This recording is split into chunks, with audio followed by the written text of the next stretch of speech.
જ્યોતિષ આચાર્ય બની લોકો સાથે લાખો રૂપિયાની છેતરપિંડી કરી રૂપિયા પડાવતા એક આરોપીને રાજસ્થાનના જયપુર ખાતેથી ઝડપી પાડી ભરૂચ શહેર એ ડિવિઝન પોલીસ જયપુરના તરુણ આચાર્ય ઉર્ફે મૌલવી સુલતાન ચિશ્તી નામના જ્યોતિષે અનેક લોકોને છેતર્યા હોવાની સામે આવ્યું છે। ભરૂચ શહેર એ ડિવિઝન પોલીસે આ 35 વર્ષીય આરોપીને જયપુરથી ઝડપી પાડ્યો। ભરૂચના એક ફરિયાદી રવિન્દ્ર ભટ્ટના એકાઉન્ટ લલિત પટેલે કંપનીના 12 ચેક દ્વારા નવેમ્બર ડિસેમ્બર 2024માં 54 લાખ ઉપાડી લીધા હોવાની ફરિયાદ ભરૂચ શહેર એ ડિવિઝન પોલીસ મથકમાં નોંધાવી હતી। આ મામલે ભરૂચ શહેર એ ડિવિઝન પીઆઈ વીયુ ગડદિયાએ આરોપી લલિત પટેલને ઝડપી પાડી તપાસ કરી હતી, જેમાં જાણવા મળ્યું હતું કે આ લલિત પટેલે એક મહિલાના એક તરફી પ્રેમમાં તેને વશમાં કરવા અને ધંધામાં બરકત લાવવા માટે છેલ્લા 2 વર્ષમાં તરુણ આચાર્યને 4.5 કરોડ રૂપિયા આપ્યા હતા। પોલીસ તપાસમાં ખુલ્યું છે કે આરોપી સોશિયલ મીડિયા અને અખબારોમાં પોતાને હિન્દુ નામે તરુણ આચાર્ય અને મુસ્લિમ નામે મૌલવી સુલતાન ચિશ્તી તરીકે ઓળખાવતો હતો। તે ભારત અને વિદેશના લોકો સાથે ઓનલાઈન માધ્યમથી સંપર્ક કરી પારિવારિક સમસ્યાઓના નિવારણની ખાતરી આપી હતી, કરોડો રૂપિયા પડાવતો હતો।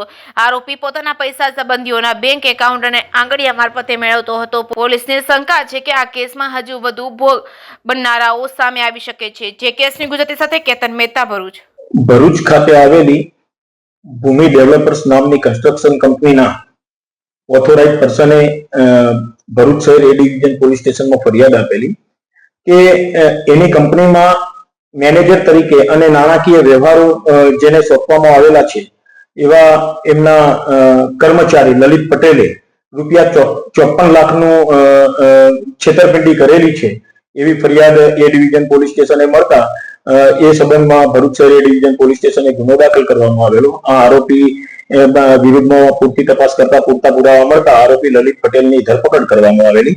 આરોપી લલિતની પૂછપરછ કરતા એને જણાવેલું કે એને એક યુવતી સાથે એક તરફી પ્રેમ હતો અને એ પ્રેમ પામવા માટે પોતે પ્રયાસ કરતો હતો। એ દરમિયાન એને સોશિયલ મીડિયા થ્રુ એક મેસેજ મળેલો કે એક નંબર ઉપરથી કે એ પોતે જ્યોતિષ છે અને એને યુવતીને પામવા માટે તેમજ આ લલિત જે કોઈ પણ ધંધો કરશે એ ધંધામાં સારી એવી બરકત મળશે એવી સામેના જે જ્યોતિષે એને લાલચો આપેલી।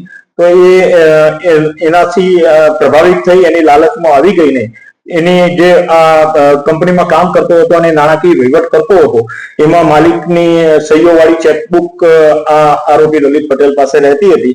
તો એ કંપનીના ખાતામાંથી પૈસા ઉપાડીને જુદી જુદી આગળિયા પેઢીઓ મારફતે એને આ 54 લાખ રૂપિયા તો આપી દીધેલા, પરંતુ એ સિવાય પણ ટુકડે ટુકડે ફરિયાદીની જાણ બહાર જે કંપનીના બીજા જુદા જુદા એકાઉન્ટો હતા એ એકાઉન્ટોમાંથી કુલ્લે 4.5 કરોડ રૂપિયા જેટલી માત્ર રકમ જે એસ્ટ્રોલોજર એના સંપર્કમાં આવેલો હતો એને આપી દીધેલા છે એવી હકીકત તપાસ દરમિયાન જણાઈ આવતા આ જે એસ્ટ્રોલોજર છે એ રાજસ્થાનના જયપુરમાં રહેતો હોવાનું અને એનું નામ તરુણ આચાર્ય ઉર્ફે ટાર્જન દુલીપચંદ શર્મા એનું નામ સરનામું મળી આવતા એ આરોપીની પણ શોધખોળ કરતા એ આરોપીને પણ ગઈકાલે ગુનાના કામમાં ધરપકડ કરવામાં આવેલી છે। આરોપીના પાસે મુદ્દામાલ રિકવરી માટે પૂછપરછ કરી એના રિમાન્ડ મેળવી આગળની તપાસ હાથ ધરવામાં આવેલી છે।